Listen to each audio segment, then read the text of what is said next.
இன்றே டவுன்லோட் செய்து உங்கள் ஃபேவரட் ஷோக்களை என்ஜாய் பண்ணுங்க.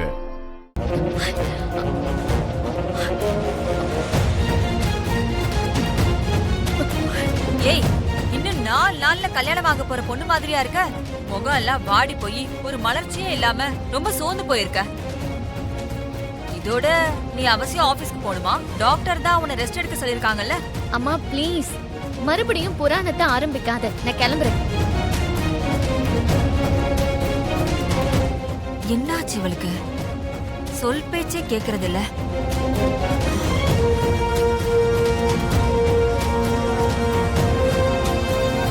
இசையக்கா கண்ணில் நான் படவே கூடாது. நான் ஈஸியா போய் சொல்றேன்னு கண்டுபிடிச்சிருவாங்க. நாளைக்கு காலையில எத்தனை மணிக்கு பந்தக்கால் ஊன போறோம்?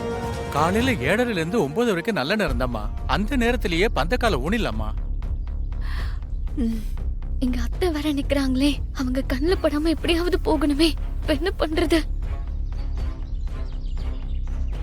சரிங்க ஐயரே, எல்லா ஏற்பாட்டையும் நீங்களே பண்ணிடுங்க. அதுக்கான பணத்தை என்கிட்ட வாங்கிக்கங்க. சரிங்கம்மா, அப்ப நான் உத்தரவு வாங்கிக்கிறேன். சரி.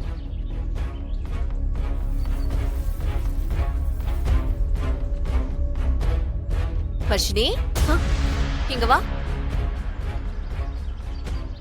என்ன வர்ஷினி, தனியா எங்கம்மா போற? அது இன்னைக்கு லாஸ்ட் டே ஆபீஸ். என்னோட லாக்கர் சாவியை கொடுத்துட்டு டாக்குமெண்ட்ஸ் எல்லாம் கொடுத்துட்டு எல்லாத்தையும் ஹேண்ட் ஓவர் பண்ணிட்டு வர போறாத்த. ஏமா, விடிஞ்சா கல்யாணத்துக்கு பந்தக்கால் நட போறோம். இந்த நேரம் நீ இப்படி எல்லாம் தனியா போக கூடாது வர்ஷினி. ஆபீஸ் விஷயத்தெல்லாம் ராகவ் கிட்ட சொல்லிடு, அவன் எல்லாத்தையும் பாத்துப்பான். உனக்கு நகை எடுக்கணும்னு நினைச்சிட்டு இருந்த, வா நகை கடைக்கு போலாம். ஐயோ, நகை கிடைக்கா? நான் 10 மணிக்கு ஹாஸ்பிட்டல் போகணுமே. இப்ப என்ன பண்றது? வர்ஷினி, என்ன யோசிக்கிற? வா போலாம். அத்த ப்ளீஸ் த, ஒரு முக்கியமான வேலையா நான் ஆபீஸ் போயே ஆகணும். ஈவினிங் நகை கடைக்கு போலாம் அத்த.